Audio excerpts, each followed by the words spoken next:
খুব লাভ বেশি, এরকম ব্যবসা সবাই করতে চায় কি চায় না? আমি আপনি সবাই চাই, চাই না? চাই। সব থেকে বেশি মানুষ ব্যবসা করে কোন ব্যবসায় বলুন তো?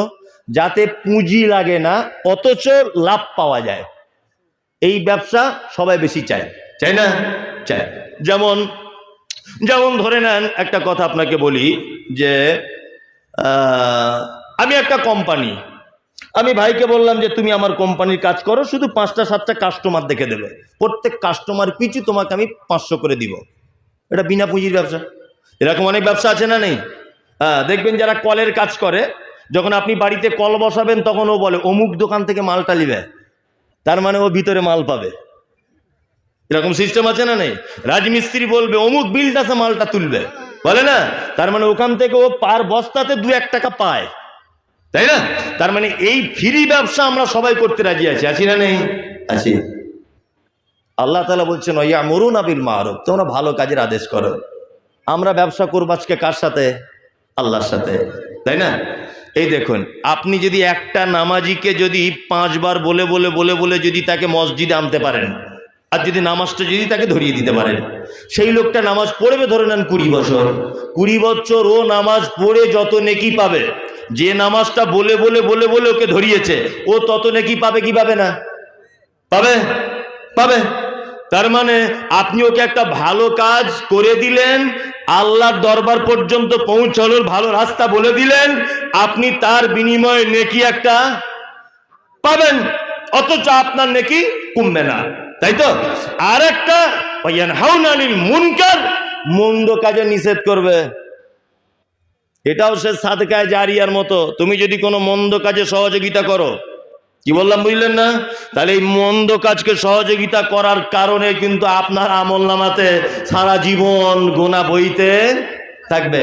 ওই জন্য আমি বারবার একটা কথা বলেছি, কিছু এলাকার বেদাতি মাদ্রাসারা তারা মাইক নিয়ে ঘুরে ঘুরে চাঁদা আদায় করে, করে না? ওগো আল্লাহ দয়াময় দয়ারি সাগর, আল্লাহ জান্নাত দিয়ে দাও, খুব দোয়া করছে, আর গলার কণ্ঠ খুব সুন্দর, করে না? বেদাতি। হ্যাঁ, এরা কেমন বেদাতি না, ওই মাদ্রাসা থেকে মৌলভী সাহেব পাশ করেই বলবে 40-এর দিন গরু জবাই করে দাও, এটা সহিহ হাদিসে আছে। ওই মাদ্রাসা থেকে পড়ে এসি বলবে ইয়া নবী সালাম আলাইকা, এটা আসল দরুদ। ওই মাদ্রাসায় পড়ে এসি বলবে হাদিস কোরআনে থাক না থাক আমাদের মাযহাবে এটা বলেছে। ওই মাদ্রাসা থেকে পড়ে এসে বলবে যত রকমের বেদাত আর যত রকমের শিরক। এইরকম কোন মাদ্রাসা যদি আপনি যদি দান করেন কোন বেদাতিকে, আর আপনার টাকায় যদি ওই মাদ্রাসার ছাত্ররা পড়াশুনো করে যদি বেদাত যদি শেখে, আর ওই বেদাত যদি সমাজে চালু করে, তাহলে আপনিও বলে দিচ্ছে আমি মমতাজুল ইসলাম ওই বেদাত করার কারণে পাপের হকদার। কি বললাম বুঝলেন? ওই জন্য দানও করবেন, দেখে শুনে করবেন, সব মাদ্রাসায় করবেন না।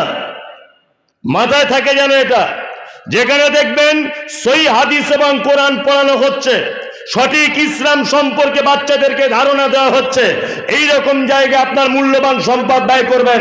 যেখানে সেখানে আপনাকে ইনভাইট করা হলো আর উঠাই বলছেন 5000, অসম্ভব। বেদাতীদেরকে সহযোগিতা করতে হাদিসে মানা করা আছে।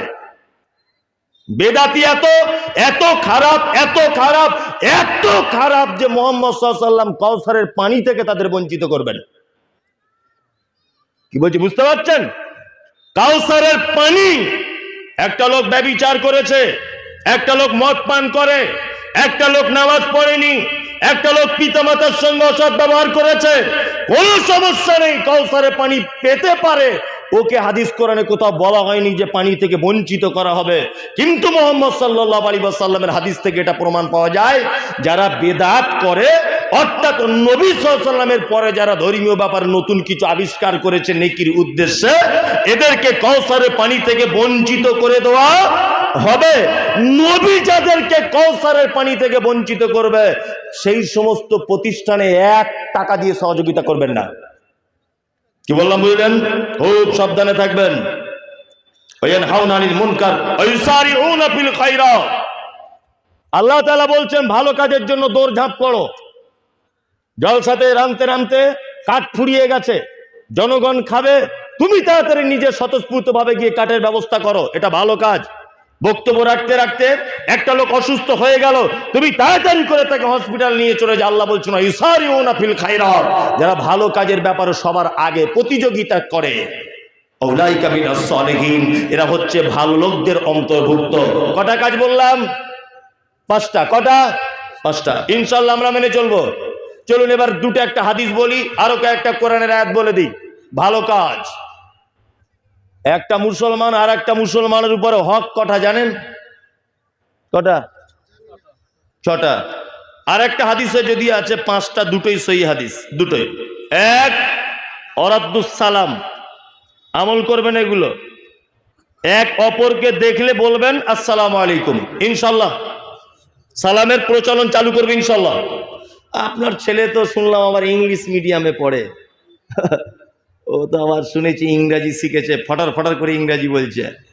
চাচাকে সকালবেলা দেখি বলছে গুড মর্নিং, হ্যাঁ, সন্ধ্যাবেলা দেখালে বলছে গুড ইভিনিং, গুড আফটারনুন, বলছে না?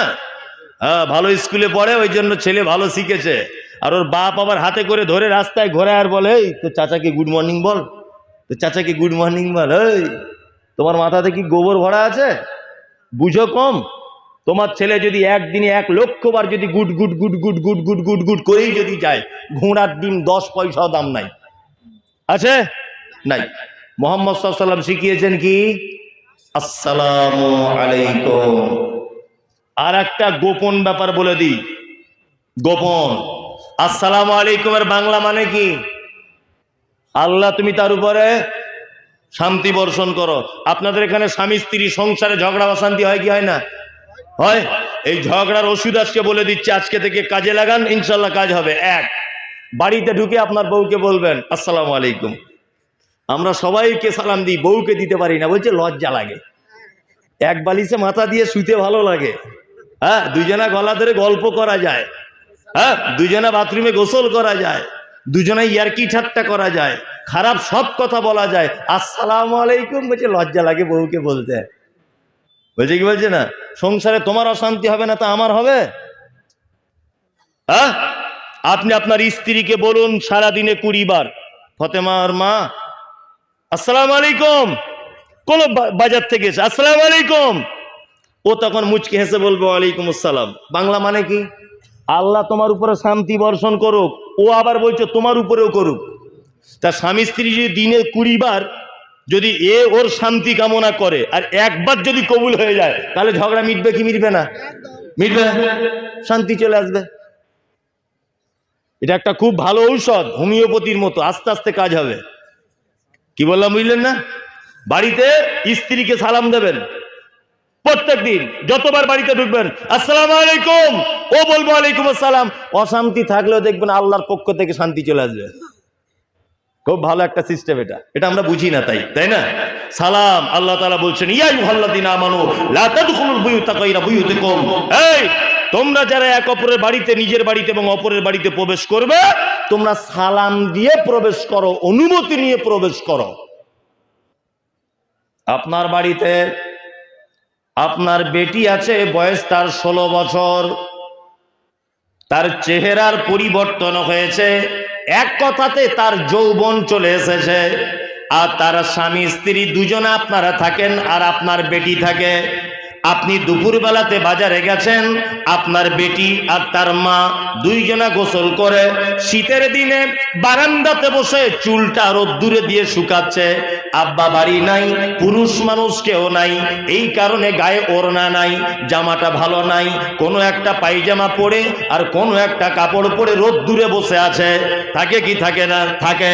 আর তুমি মাথা মোটা পুরুষ মানুষ, তুমি যদি হঠাৎ করে দরজা খুলে তোমার বাড়িতে যদি তুমি ঢুকে যাও, তাহলে তোমার 16 বছরের বেটি যার বুকে ওড়না নাই, সে তোমাকে দেখে লজ্জায় জিভ কাটবে কি কাটবে না?